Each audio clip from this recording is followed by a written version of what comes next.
안녕하세요. 저는 이혼을 하고 난 후 사연 열차의 애청자가 되어 여러 사연들을 들으며 위로도 받고 때론 함께 화도 내며 시간을 보내고 있는 여자입니다. 오늘 제가 이렇게 사연을 보내게 된 이유는 다들 그러하듯 저의 기가 막혔던 이혼 사연을 나눠보고자 이렇게 사연을 쓰게 되었습니다. 그럼 시작해 볼게요. 저와 남편은 결혼한 지 1년밖에 되지 않은 신혼 부부였어요. 같은 회사 동료로 만나 오랜 시간 함께 지냈죠. 연애 역시 오래 했던 터라 신혼부부 그 특유의 풋풋한 감정은 없었지만 오래 봐왔던 시간만큼 잘 맞는 부분들도 많아 나름 잘 지내고 있었어요.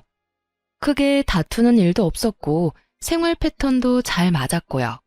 거기에다 친정뿐 아니라 시댁 역시 다른 지역에 있어서 저희 두 사람만 잘 지내면 다른 이유로 싸울 일은 전혀 없을 거라 생각했죠.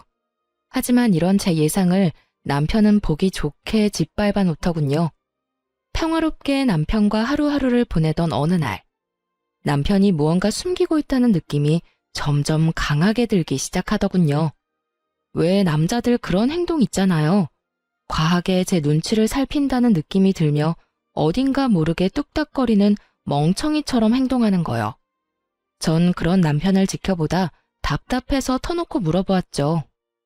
여보, 무슨 일 있지? 어? 아니, 아무 일 없는데 왜? 당신 요즘 수상해? 계속 내 눈치 살피고 행동도 어색하고. 하여튼 이상한 게 한두 가지가 아니라고. 그러지 말고 숨기고 있는 거 있으면 빨리 말해. 내가? 아닌데, 나 진짜 숨기고 그런 거 없어.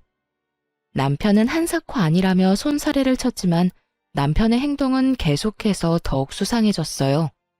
갑자기 전화를 화장실이나 제가 없는 곳에서 받는다거나 회사에선 점심을 함께 밥을 먹곤 했는데 이야기도 없이 점심시간에 사라져 한참 뒤에나 나타난다거나 등등. 수상한 점이 한둘이 아니었어요. 남편의 그런 행동은 저와 인내심을 바닥치게 했고 결국 남편을 다시 추궁하기 시작했죠. 여보, 거짓말할 생각하지 말고 바른 대로 말해. 무슨 일이야? 무슨 일이길래 요즘 그렇게 수상하냐고. 제 말엔 짜증과 의심이 가득했고 남편은 더는 숨길 수 없다는 생각이 들었는지 머뭇거리더니 그간 무슨 일이 일어났는지 말하기 시작하더군요. 그게 사실은 우리 형 이혼하게 됐다네. 그것 때문에 이런저런 이야기 나누느라 정신이 없었어. 뭐? 이혼? 이렇게 갑자기? 요즘 계속 다툼이 잦다는 이야기는 듣긴 했는데 결국 이혼하기로 했다나 봐. 악이 없을 때 그냥 정리하기로 합의했다네. 아, 그래. 그런데 그걸 왜 숨겨? 나만 괜히 이상한 오해했잖아. 아무리 요즘 이혼에 관대하다고 한들 사실 이혼이 좋은 일도 아니고 당신한테 이야기 꺼내는 게 좀 조심스럽기도 하고 망설여지기도 했어. 마냥 숨길 수 있는 일이 아니긴 하지만 알 때 알더라도 굳이 내 입으로 알리고 싶지 않아서 아무 말 안 했던 건데 당신이 이상한 오해할 거라곤 생각도 못했어. 미안해. 괜히 혼자 이상한 상상하게 해서. 아, 그래. 당신 말 들어보니까 이해가 안 되는 건 아니네. 당신도 마음고생 많았겠어. 그래서 아주버님은 괜찮으셔? 점점 괜찮아지고 있는 것 같아. 다시 한번 미안해, 여보. 남편은 진심으로 저에게 미안하다며 사과를 해왔고 저는 괜찮다며 그 상황을 넘겼어요. 하지만 모든 사실을 털어놓은 남편의 얼굴은 여전히 어두웠고 전 단순히 혈육이 가슴 아픈 일을 겪어 저런가 보다 했어요. 다른 사람도 아닌 형이 이혼을 했다고 하니 동생 된 입장에서 많이 속상한가 보다 했는데 그게 아니더군요. 남편의 표정이 그런 데는 다른 이유가 있었고 그 이유는 시숙이 이혼 사실을 알리고 난 후 얼마 뒤부터 서서히 알게 되었어요. 시작은 시숙의 갑작스러운 등장이었습니다. 어느 날은 퇴근하고 집으로 돌아가 있는데 남편과 함께 시숙이 집에 있더라고요. 아무런 이야기도 못 들었던 터라 저는 당황할 수밖에 없었죠. 남편을 얼른 방으로 데리고 와 이게 어떻게 된 일인지 물었어요. 어떻게 된 거야? 아주버님이 왜 여기에 있어? 그게 형이 이혼하면서 회사를 옮겼다나 봐. 마침 회사가 이 근처라서 잠시만 신세 좀 지자고 하네. 뭐? 그걸 왜 이제 말해? 그런 중요한 일은 나하고 상의 정도는 했어야지. 어떻게 이런 문제를 당신 혼자 결정할 수가 있는 거야? 그것도 다른 문제도 아니고 한 집에서 생활하는 문제를. 내가 불편할 거란 생각은 안 하는 거야? 내가 오라고 한 거 아니야. 형이 신세 좀 지자고 했었는데 난 확답 준 게 없었단 말이야. 그냥 생각 좀 해본다고만 했지. 기회 봐서 당신한테 물어보려고 했었는데 형이 저러고 와버렸지 뭐야? 아, 정말 미치겠어. 물어보나 마나 당연히 안 되는 거잖아. 내가 어떻게 아주버님이랑 한 집에서 살아. 진작에 당신이 안 된다고 했어야지. 아, 나도 미치겠다고. 기회 봐서 안 된다고 하려고 했는데 저렇게 밀고 들어온 걸 어떻게 해. 다시 나가라고 할 수도 없고 말이야. 정말 미칠 지경이더라고요. 덜컥 짐부터 싸서 들어온 시숙과 벌써부터 시숙한테 잡혀 제대로 말도 못하는 남편. 저는 아무리 사정이 그렇다 한들 같이 사는 건 도저히 안 된다고 말하려는 순간 시숙이 우리 이야기를 엿듣고 있기라도 한 듯 노크를 하며 저를 부르는 소리가 들리더군요. 차마 이야기를 제대로 마무리하지 못하고 거실로 나갔죠. 시숙은 저에게 미안한 표정을 지으며 이렇게 말하더라고요. 재수씨, 많이 놀라셨죠? 미안해요. 알다시피 사정 때문에 급하게 회사를 옮기는 바람에 아직 집을 못 구했어요. 하루빨리 집 알아봐서 나갈 테니 한동안만 좀 부탁드리면 안 될까요? 정말 미안합니다. 염치도 없고요. 이렇게까지 부탁을 하는데 무어라 할 말이 없더라고요. 면전에 대고 안 된다는 말도 도저히 나오지 않았고요. 그래서 전 하는 수 없이 알겠다고 했고 그렇게 생각지도 못했던 시숙과의 합숙이 시작되고야 말았습니다. 객식구의 등장에 집안일이 많아지겠구나 하며 걱정했던 우려와는 달리 시숙은 남편보다 더 섬세하고 다정했으며 집안일도 웬만한 가정주부보다 더 잘하더라고요. 설거지도 깨끗하게 잘할 뿐더러 청소도 얼마나 꼼꼼하게 잘하는지. 심지어 빨래도 색깔별로 척척하는데 오죽했으면 이런 남자랑 살면서 형님은 싸울 일이 뭐가 있었을까 하는 생각마저 들 정도였으니까요. 하지만 시숙의 그런 행동과는 별개로 불편한 건 어쩔 수 없는 일이었고 제가 할 수 있는 일이라곤 남편을 닥달하는 일뿐이었죠. 여보, 아주버님은 언제 나가셔? 금방 나갈 것처럼 말하더니 지금이 몇 달째야. 나 불편하단 말이야. 주말에 제대로 쉬지도 못하고 집에서 옷도 편하게 못 입고 다니고. 그게 슬쩍 말을 꺼내보긴 했는데 아직 마땅한 집이 없는 것 같더라고. 뭐? 이 판국에 다 따져서 집을 구한다는 게 말이나 돼? 대충 작은 원룸이라도 얻어서 나갈 생각을 해야지. 그러지 말고 당신이 다시 한번 말 좀 해봐. 나 진짜 너무 불편해서 그래. 알겠어. 다시 한번 말해볼게. 대답은 알겠다고 한 남편은 여전히 시숙에게 별다른 말을 하지 못하는 듯 했고 저는 또 그런 남편을 닥달하는 지겨운 상황이 반복되고 있었어요. 중간에서 이러지도 저러지도 못하는 남편의 상황이 아예 이해가 되지 않는 것도 아니었지만 이해가 된다고 해서 시숙을 한평생 끼고 살 순 없는 노릇이었으니 제 입장에선 어쩔 수 없는 행동이었죠.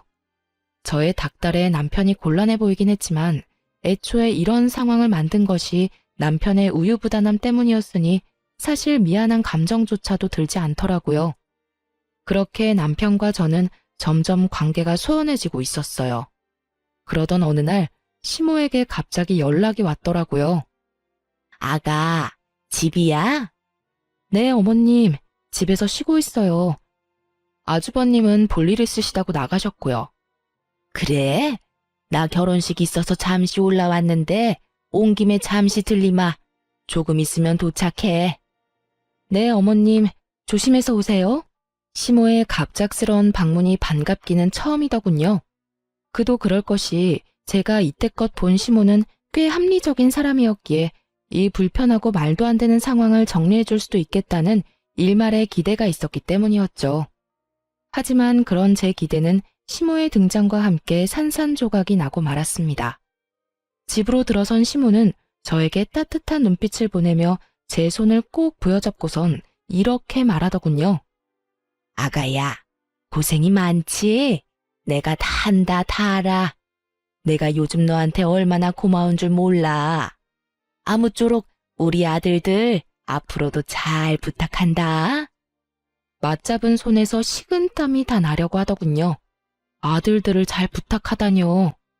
전 시모의 손을 슬며시 빼내며 이렇게 말했어요. 아니에요, 어머님. 계속 같이 사는 것도 아니고 곧 집 구해서 나가신다고 했는데요, 뭘. 그러니 그렇게까지 말씀 안 해주셔도 돼요. 제 말에 시모의 표정이 의아하게 바뀌는가 싶더니 이내 남편을 바라보며 이렇게 말하더군요. 너 아직도 말 못했니? 아유, 너도 참 너다. 아직도 이야기 안 하고 도대체 뭐 했어? 시모의 말에 남편은 고개를 숙이며 아무 말도 못하고 있었고 이해하지 못할 상황에 저 역시 남편에게 물었죠. 이게 무슨 말이야? 나한테 못한 이야기가 또 있어? 어? 그런 거야? 말을 좀 해봐. 저는 불안한 예감에 남편을 닥달하기 시작했고 저의 닥달에 여전히 말이 없는 남편을 대신해 시모가 답을 주더군요. 에휴, 내가 이야기하마. 다름이 아니라 네 시숙 한동안 여기서 좀 더 살아야 할 것 같아. 네? 얼마나요? 아주버님은 곧 나가실 거라고 했는데요. 그게 요즘 네 시숙 선보고 다니고 있어. 마음 맞는 사람만 나타나면 바로 결혼 진행할 거니까 그때까지만 좀 같이 살거라. 남는 방에 그냥 좀 같이 사는 건데 괜찮지? 이건 또 무슨 개떡 같은 소리인가 싶더군요. 이혼한 지 얼마나 됐다고 다시 결혼 생각을 하는 것도 어이가 없었지만 언제 할지도 모르는 결혼을 기다리는 동안 우리 집에서 생활하겠다는 결심을 했다는 것도 어이가 없더라고요. 그것도 집주인인 저에게 한마디 상의도 하지 않고서 말이에요. 저는 그 순간 어이가 없음과 동시에 화가 치솟아오르며 이 모든 것을 확실하게 못 박을 필요가 있다고 생각되더군요. 저기 어머님, 그건 좀 곤란할 것 같아요. 뭐? 지금 곤란하다고 했니? 네, 사실 지금까지 같이 지내는 것도 저 좀 많이 불편해요. 주말에는 편하게 집에서 쉬고 싶은데 아주버님 계시니까 편히 쉬지도 못해요.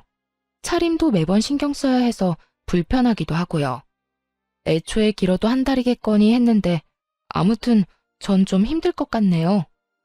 너 혹시 생활비 때문에 그러니? 그런 거라면 걱정하지 마라. 내가 다달이 생활비 보내주마. 아니요, 어머님. 돈 때문이 아니라 말 그대로 불편해서 싫어요. 그리고 언제 세상가 드실지도 모르는데 어떻게 같이 산다고 할 수 있겠어요? 아무튼 여러모로 힘들 것 같네요. 죄송해요. 저는 단호하게 저의 뜻을 전했고 그런 저의 태도에 시모는 섭섭한 기색을 내비치긴 했지만 어떻게 해서든 저를 설득하려 애써 화를 억누르며 말하더라고요. 예, 그러지 말고 다시 생각해봐.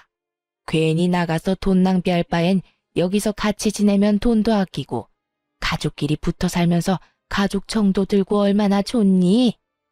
죄송해요, 어머님. 아무리 그러셔도 전 힘들 것 같아요. 시모가 친절하게 설득하든 간절하게 설득하든지 간에 저는 뜻을 굽히지 않았고 점점 시모의 얼굴이 일그러지던 그 순간이었어요. 현관문이 열리며 외출해서 돌아온 시숙이 집으로 들어왔고 심상치 않은 분위기에 빠르게 상황을 살피더니 시모에게 핀잔을 주기 시작하더군요. 어머니, 또 그런 말도 안 되는 소리 하셨어요. 저 손 안 본다니까요. 재수씨, 저 여기서 계속 지낼 생각 없으니까 어머님 말씀은 잊어주세요. 오늘도 집 보고 왔는데 꽤 괜찮은 것 같아서 한 번만 더 보고 계약하려고 해요. 시숙은 듣지 않아도 무슨 상황인 줄 알겠다는 듯 다급히 저를 안심시키기 시작했고 그런 시숙의 말을 들은 시모는 언짢은 기색을 숨지 않고 저를 나무라더군요. 너 하나만 이해하면 되는 일인데 그걸 못 참니? 이게 뭐니? 괜히 아까운 돈만 낭비하게 생겼잖니? 가족끼리 좀 같이 사는 게 뭐가 불편하다고 저 유난인 건지? 정말 시모의 말을 듣고 있는데 하고 싶은 말들이 목젖을 마구 때리고 있었지만 꾹 참았습니다. 이미 시숙은 조만간 나가겠다는 말을 뱉어냈고 제가 여기에서 입을 더 열어봤자 시모하고 싸우기밖에 더 하겠냐는 생각에서였죠. 그런 저의 의중을 읽은 남편은 황급히 시모를 배웅하고 나섰고 시숙은 시모를 끌고 가다시피 데리고 나가며 터미널로 모셔다 드리겠다고 하더군요. 이런 남자들의 행동을 보니 그 어이없는 제안은 그저 시모 혼자만의 계획이었구나 싶긴 했지만 남편에게 화가 나는 것은 어쩔 수 없더라고요. 여보, 정말 매번 이럴 거야? 이런 이야기는 빨리 나한테 말했어야지. 그게 도저히 입이 안 떨어져서 그랬어. 당신은 이 상황을 빨리 정리하고 싶어 하고 엄마는 엄마대로 계속 난리고 형은 자기가 알아서 한다고 나보고 잠자코 있으라고 그러고 나도 여러모로 힘들었다고. 하여튼 당신한텐 미안해. 괜히 우리 형 때문에 이런 일이나 겪게 하고 말이야. 그걸 말이라고 해? 당신 원래 이렇게 우유부단한 사람이었어? 어머님, 아주버님한테 당신이 딱 잘나서 안 된다. 빨리 나가달라고 한마디만 하면 이런 일이 벌어지는 일도 없을 거 아니야. 당신이 매번 우물쭈물 아무 말도 못하고 그러니까 두 사람 다 긍정으로 알아듣고 이러는 거 아니야. 당신 말이 다 맞아. 미안해. 내가 애초에 잘 대처했어야 했는데 나도 내가 이렇게까지 우유부단한 사람인 줄 몰랐어. 미안해, 여보. 우유부단의 끝인 남편을 붙잡고 이야기해봤자 달라질 것은 없어 보였죠. 반성하는 남편의 모습과는 무관하게 매번 상황을 이렇게 만들고야 마는 남편의 모습에 실망과 함께 짜증이 깊숙이 올라오더라고요. 모든 상황이 다 짜증이 가득했지만 제가 잘못한 것 하나 없는 이 상황에서 오로지 저만 나쁜 년이 되는 그 상황이 특히나 더 짜증이 나더군요. 이러나 저러나 시숙이 나가기만 하면 다 해결될 상황이었고 그랬기에 전 시숙이 나갈 날만 손꼽아 기다리고 있었죠. 하지만 이런 제 바람과는 달리 금방이라도 나갈 것만 같던 시숙은 이사한다는 소식이 없었고 남편은 점점 굳어져가는 제 눈치만 살피고 있더라고요. 그런 남편의 행동이 수상했지만 더 숨길 것이 있을까 하는 생각에 남편을 추궁하지 않고 그저 상황을 살피고 있었어요. 그렇게 남편을 주시하고 있던 어느 날, 격리부에 있는 동료 친구가 다가와 걱정스러운 표정으로 말을 걸더라고요. 혜선아, 집에 무슨 일 있어? 응? 일? 무슨 일? 왜? 나 무슨 일 있대? 아니, 네 남편. 이번에 퇴직금 정산해서 받아갔어. 대출도 알아보고 있는 것 같던데 도대체 무슨 일이길래 그 큰 돈이 필요한가 싶어서. 이건 또 무슨 일인가 싶더군요. 퇴직금만 해도 금액이 꽤 될 텐데 그것도 모자라 대출까지. 전 깊이 생각해 볼 필요도 없이 분명 시숙과 관련해서 무슨 일이 일어나고 있다는 것을 직감적으로 느끼게 되었죠. 그러면서 전 제가 모르는 무언가가 많다는 것이 확실해지며 이 모든 물음표 가득한 상황을 해결해 줄 사람은 시숙과 이혼한 형님뿐이라는 생각이 들더라고요. 그래서 전 염치불구하고 이혼한 형님에게 전화를 걸었죠. 형님, 오랜만이죠. 갑자기 연락해서 죄송해요. 죄송은 무슨, 괜찮아. 동서, 무슨 일 있어? 그게, 형님, 아주버님이랑 왜 이혼하셨는지 여쭤봐도 될까요? 저의 돌직구적인 물음에 형님은 한참 망설이는가 싶더니 무거운 입을 떼더군요. 그 인간 바람 피우고 있었어. 잠깐의 실수도 아니고 꽤 오랫동안 만나왔더라고. 나한테 다 들킨 뒤에도 미안하다는 말은커녕 도리어 큰 소리치면서 이혼하자고 해서 해줬어. 아, 그러셨구나. 전 몰랐어요. 성격이 안 맞아서 다투다가 헤어졌다고 하길래 그런 줄만 알았어요. 마음고생 많으셨겠어요. 그 당시엔 배신감도 들고 이때껏 뭐 때문에 그렇게 살았나 싶어서 조금 힘들긴 했는데 이젠 괜찮아. 사실 이미 마음 떠난 사람이란 거 알고 있었거든. 그런 사람 붙잡고 외롭게 살던 때보단 그냥 혼자 사는 지금이 덜 외롭고 행복해. 아, 네. 그렇다면 다행이긴 한데 하여튼 이런 거 물어봐서 죄송해요. 아니야, 그건 그렇고 요즘 그 인간 동서한테 신세 지고 있다는 소식 들었어. 내가 이런 말 해야 하나 말아야 하나 고민 많이 했는데, 동서, 그 인간 돈 없어. 상간녀 위자료랑 자기 위자료 다 그 인간이 내서 아마 지금 빚잔치 중일 거야. 그러니까 얼른 내쫓아버려. 그렇지 않으면 그 인간 쭉 늘어붙을 수도 있어. 어쩐지 역시 형님께 죄송하지만 여쭤보길 잘한 것 같네요. 이제서야 하나둘씩 퍼즐이 맞춰지는 기분이에요. 그렇다면 다행이고. 그리고 자세히는 말 못하지만 서방님도 잘 살펴봐.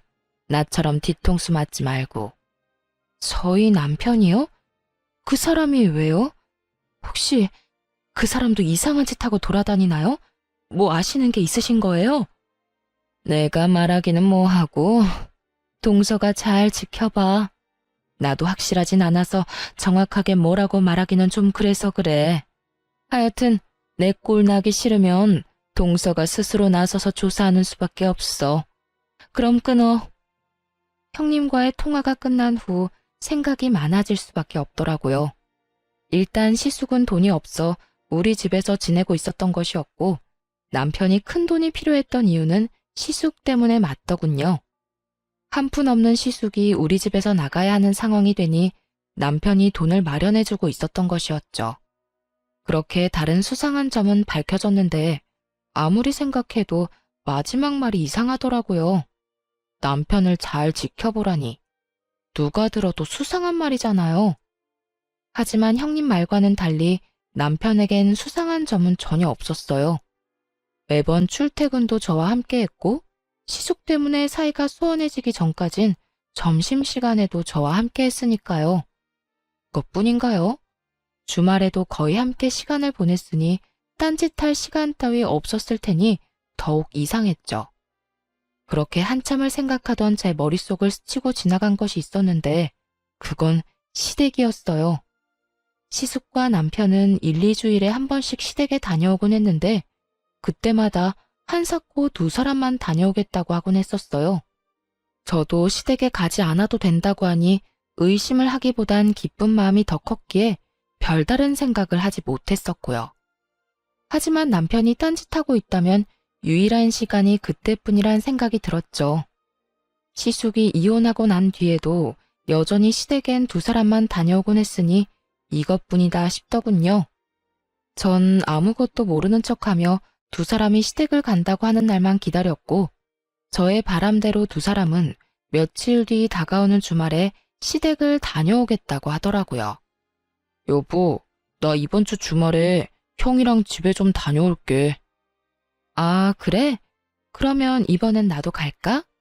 아무래도 저번에 그런 일도 있었고 같이 가서 얼굴 비추는 게 좋지 않을까? 뭐? 아니야. 그런 일 있었으니까 한동안 가지 않는 게 좋지. 우리 엄마 성격 잘 알잖아. 이번에 같이 가면 아마 모르긴 몰라도 당신 엄청 못 살게 굴 거야. 그런가? 그럼. 그러니까 그냥 이번엔 형이랑 나랑 다녀올게. 한사코 안 된다고 난리를 부리는 남편의 모습에 전 더욱 미심쩍어지며 주말을 더욱 기다리게 되었어요. 그렇게 다가온 주말, 전 조심스럽게 두 사람 뒤를 밟았고 남편과 시숙은 시댁이 아닌 시댁 근처에 있는 골프장으로 향하더라고요. 골프장이 가까워질수록 전 그동안 속았던 제가 한탄스러우면서도 그저 기분 전환차 골프를 치러 가는 것이길 얼마나 바라고 또 바랐는지 모릅니다.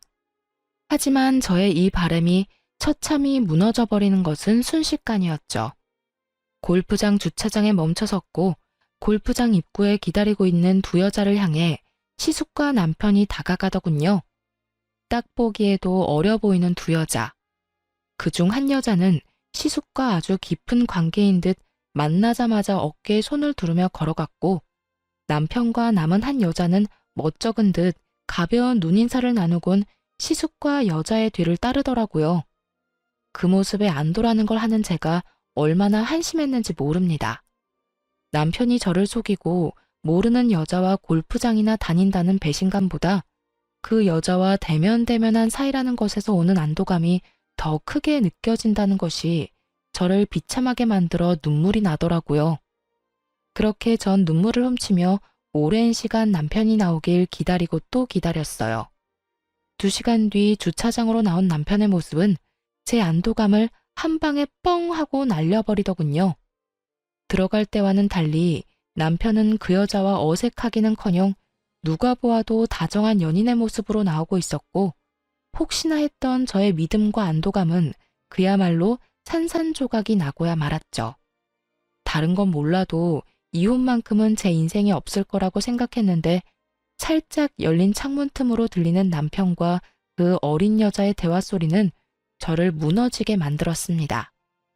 자기야, 이제 어디 갈 거야? 어디 가긴 좋은 데 가야지. 밥부터 좀 먹을까? 뭐 먹고 싶은 거 있어? 먹고 싶은 거보단 갖고 싶은 건 많은데. 그러면 쇼핑부터 하고 밥 먹으러 가자. 정말? 쇼핑도 시켜주는 거야? 자기 진짜 최고다. 이 정도야 뭐. 대신 또 만나자고 연락하거나 내가 연락하지 않았는데 먼저 연락하면 안 돼? 알겠지? 알겠어. 그런데 자기 결혼 안 한 거 맞지? 애인도 없다고 했고. 그러면 그냥 나랑 쭉 만나면 안 돼? 난 자기 정도면 좋은데. 난 결혼 생각도 없고 한 여자한테 얽매여서 살고 싶지도 않아. 자, 얼른 가자. 나 슬슬 배고파지려고 해. 얼른 살 거 사고 밥 먹자. 치, 알겠어. 가자. 남편은 얼굴색 하나 바뀌지 않고 미혼인 척하고 있더군요. 그간 천연덕스럽게 저를 속이며 기만한 것도 모자라 외간 여자들한테 돈을 써대며 이런 더러운 짓을 벌이고 돌아다닌 현장을 제 두 눈으로 목격하니 이혼 말고는 답이 없다는 생각이 들더군요.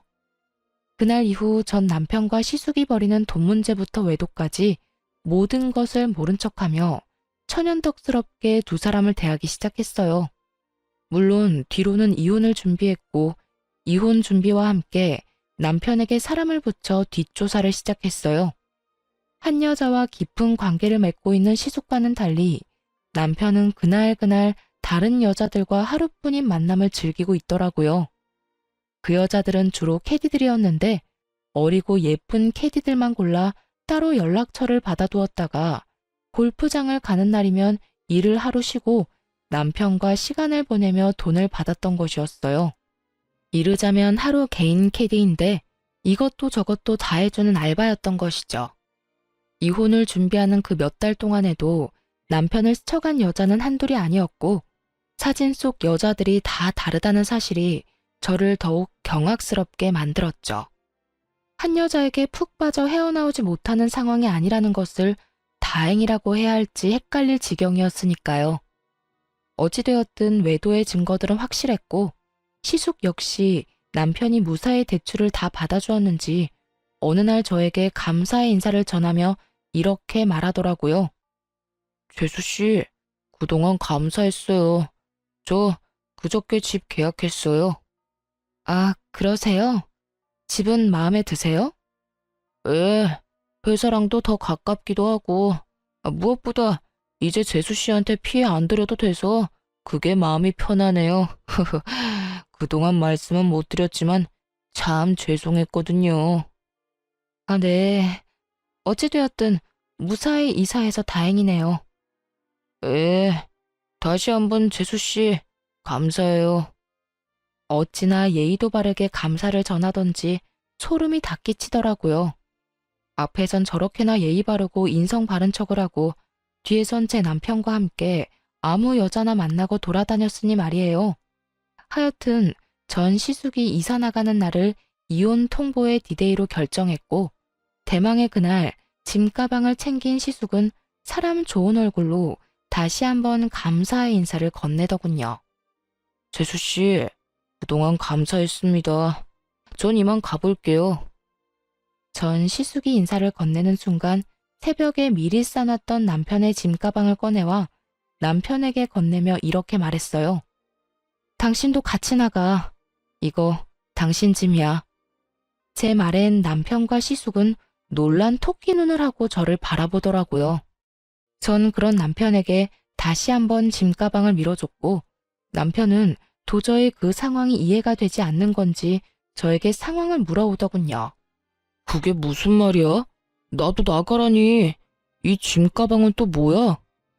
말 그대로야. 당신도 지금 당장 이 집에서 나가줘. 난 이제 당신같이 더러운 인간이랑은 한순간도 같이 못 살아. 사이 좋은 형제답게 지금 이 길로 당신 형 따라가. 더럽다니. 내가 무슨 짓을 했다고 그렇게 심한 말을 해?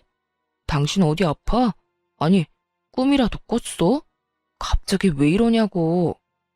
도무지 상황 파악을 하지 못하는 남편과 눈치만 살피고 있는 시숙. 저는 두 사람에게 그간 모아뒀던 사진 중 일부를 남편과 시숙에게 보여주었죠.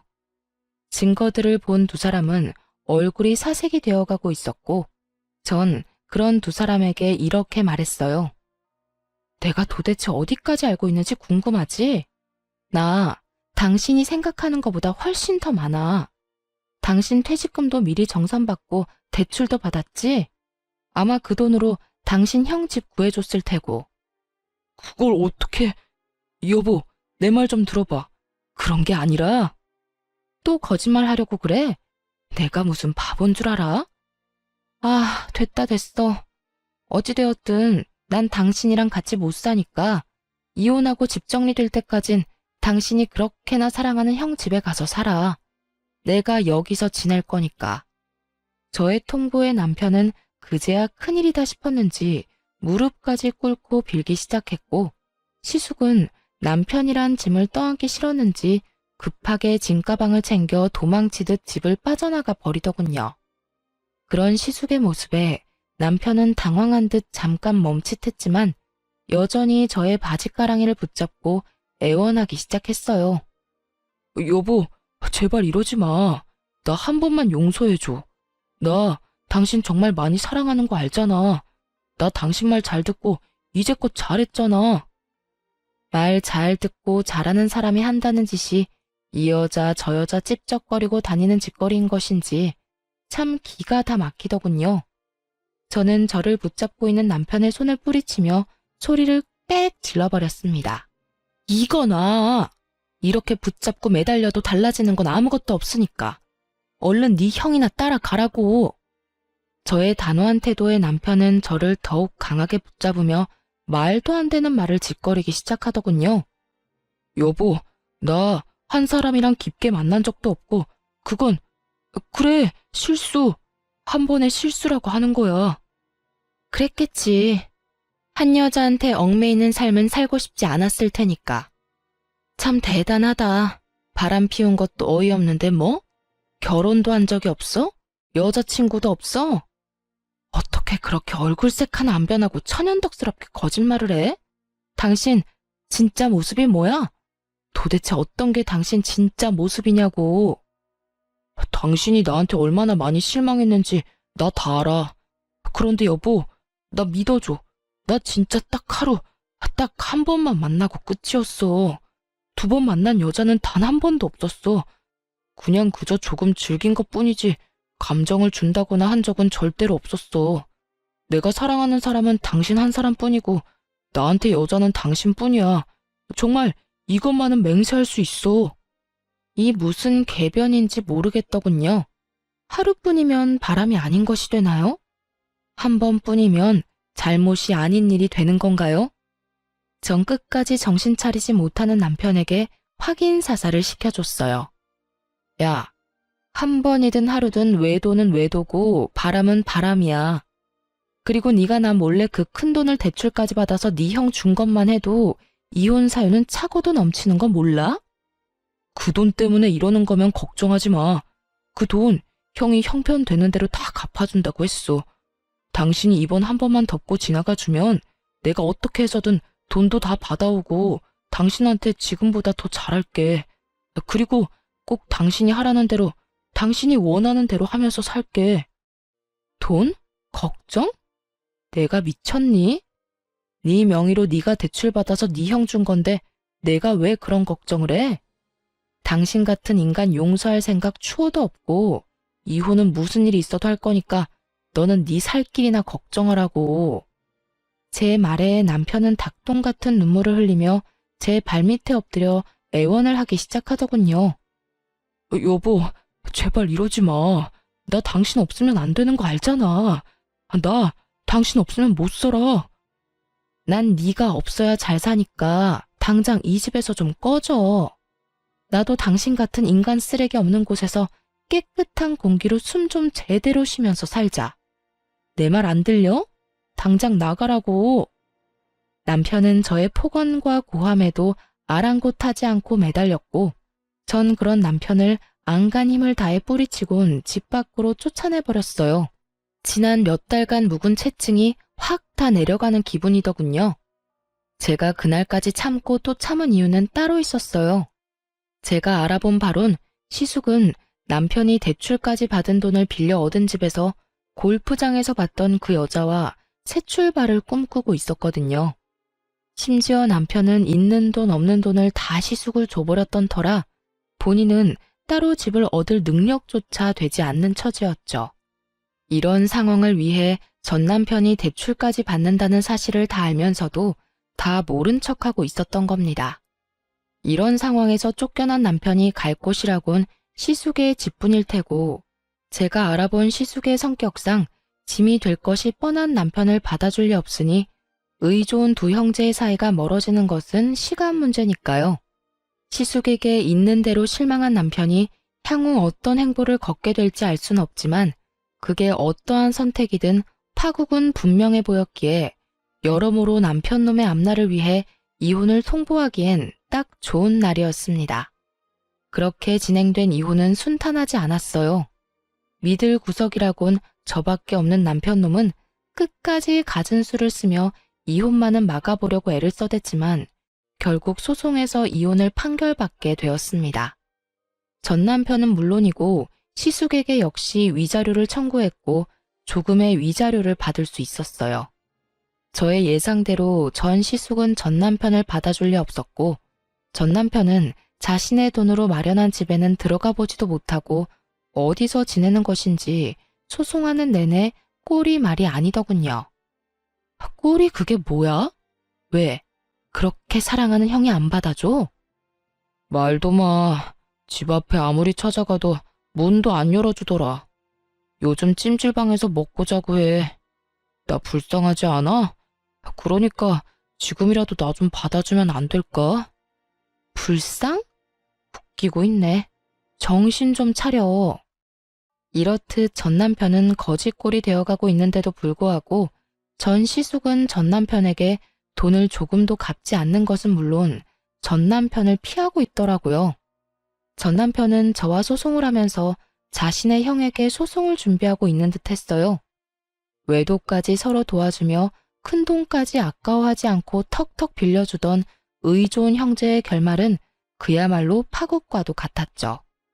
모든 것이 저의 뜻보다 더 통쾌한 방향으로 흘러가고 있더군요. 결국 이혼이 마무리될 때쯤엔 두 사람이 언성까지 높이며 멱살 잡고 싸우는 모습을 볼 수 있었어요. 야, 이 자식아. 이게 다 너 때문이잖아. 누가 돈 안 준대? 그까짓 돈 다 갚는다고 했잖아.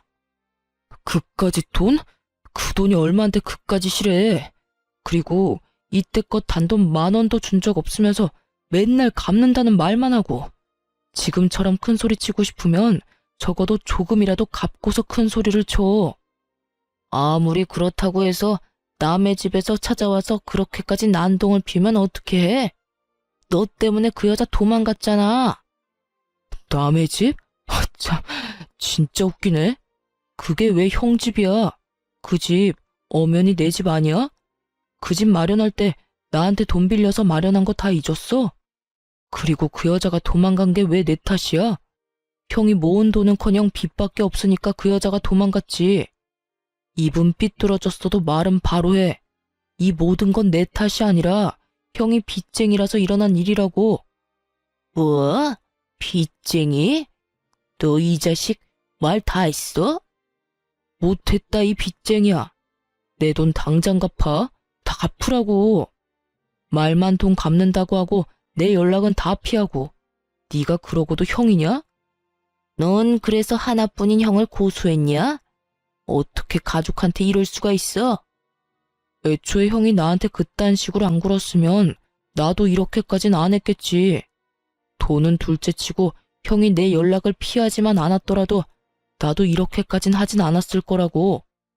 언성을 높이던 전시숙은 이내 전남편의 멱살을 잡았고 전남편 역시 시숙의 멱살을 맞잡고 개싸움을 하기 시작하더군요. 빚쟁이가 된 형제의 싸움이 참 보기 아름답기까지 하더군요. 어찌나 누구 하나 제정신 박힌 것들이 없는 것인지 형제는 형제구나 싶었어요. 그렇게 이혼이 마무리되고 전 시숙의 소식은 들을 수 없었지만 전 남편은 회사가 같았던 터라 어쩔 수 없이 얼굴을 계속 봐야만 했었죠. 이미 끝난 사이이긴 하지만 한 회사에서 듣고 보고 지내려니 참 그것만큼 곤욕은 또 없더군요. 마주칠 때마다 불쌍한 표정으로 인사를 건네는 것으론 부족했는지 뻔뻔하게 부탁이라는 걸 하더라고요. 여보, 잘 지내? 여보는 무슨? 너랑 나랑 이혼한 거 잊었어? 누구한테 여보래? 그리고 눈 없어? 아주 잘 지내고 있는 거 안 보여? 너무 날카롭게 굴지 마. 나 요즘 힘들어. 네가 힘든 거랑 나랑 무슨 상관이라고 말을 걸어. 왜? 네가 힘들다고 불쌍한 척하면 내가 눈물이라도 흘리면서 위로라도 해줄 거라 생각했어? 그런 게 아니라 사실 나 당신한테 부탁이 있어. 이야, 진짜 뻔뻔하다. 이 와중에 나한테 부탁까지 한다고? 당신한테 정말 면목 없는데 나 맡고 있는 프로젝트 좀 도와주면 안 될까? 뭐? 당신도 알잖아. 지금 내가 맡은 일이 얼마나 중요한지. 이 일 처음에도 당신이 큰 틀 잡아줬었잖아. 그 덕에 진행도 잘 되고 있었고. 그런데 알다시피 내가 요즘 형 문제도 있고 당신 도움도 없으니까 일이 진행이 잘 안 돼. 그래서 지금 나한테 이혼한 전 남편이 부귀영화를 누릴 수 있게 이 일 좀 도와달라. 이거야? 부귀영화보다는 회사에 손해를 끼치면 안 되니까 그러니까 좀 도와달라는 거지. 다 회사를 위해서 말이야. 이 인간은 참 끝까지 뻔뻔하기 짝이 없다는 생각이 들더군요. 어떤 뇌구조를 가지고 살면 이런 상황에 일까지 도와달라는 말을 할 수가 있는 건지 참 대단하게도 파렴치한 인간이다 싶었어요. 전 그 인간 말종에게 딱 잘라 거절하며 쏘아 붙여주었죠. 회사 같은 소리 한다. 너 자신을 위해서겠지. 내가 진짜 바본 줄 아나. 너 내가 이 여자 저 여자 만나고 돌아다니다가 이혼당한 거 회사에 소문 안 낸 것만 해도 고마운 줄 알아. 한 번만 더 나한테 아는 척하거나 이런 부탁도 하는 날엔 우리 이혼 사유 회사에 모르는 사람 없도록 소문 쫙 내줄 테니까 그런 줄 알고 나한테 눈길도 주지 마. 알겠어?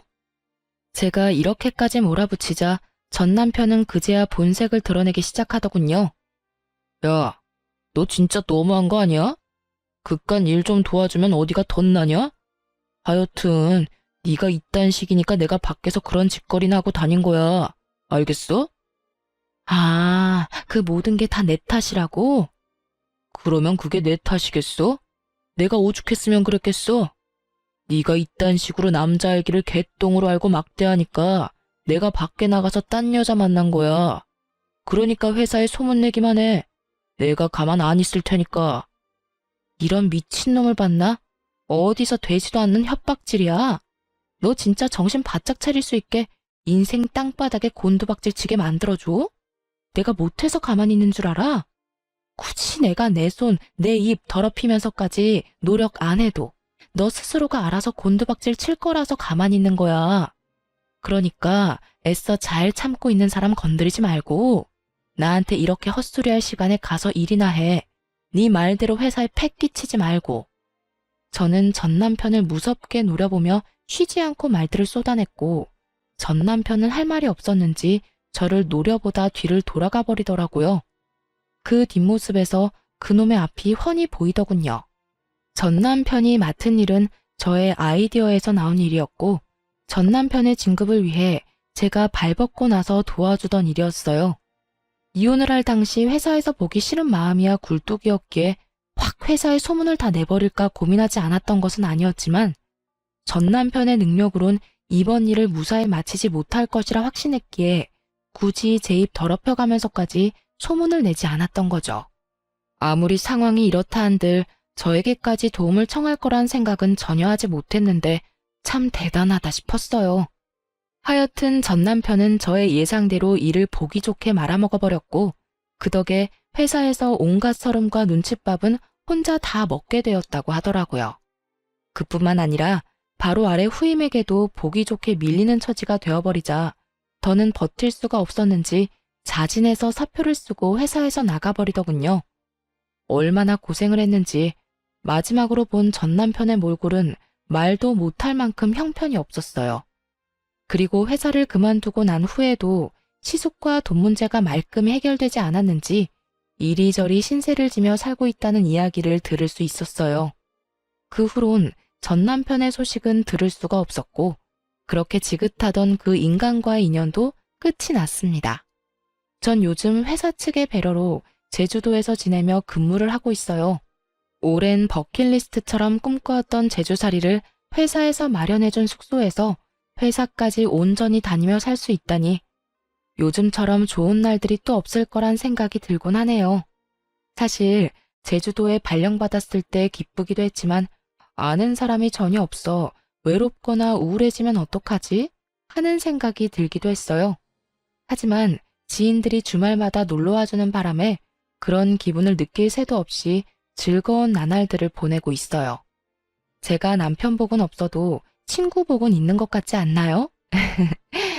하여튼 요즘은요, 마음이 편하고 하루하루 지내는 삶도 즐거우니 일의 능률도 더 오르는 것 같고 삶의 질이 많이 향상된 기분입니다. 가끔 친구들이 오지 않는 주말엔 이리저리 산책로를 찾아다니는 것도 큰 힐링이 되고 있어요. 언젠가 다시 서울지사로 돌아가기 전까지 부지런히 좋은 곳을 다니며 지금까지 남은 상처받은 마음을 잘 치유해 보려고요. 이로써 저의 긴 사연은 끝이 났습니다. 어떠셨나요? 많이 답답하셨을까요? 처음에 전 남편의 본 모습을 알게 되었을 땐 처음 겪어보는 슬픔과 절망에 시달렸던 것 같아요. 특히나 이혼이라곤 생각지도 못했던 터라 더욱 충격이 크기도 했죠. 하긴 누가 행복해지려고 하는 결혼에서 이혼을 상상이나 했겠어요.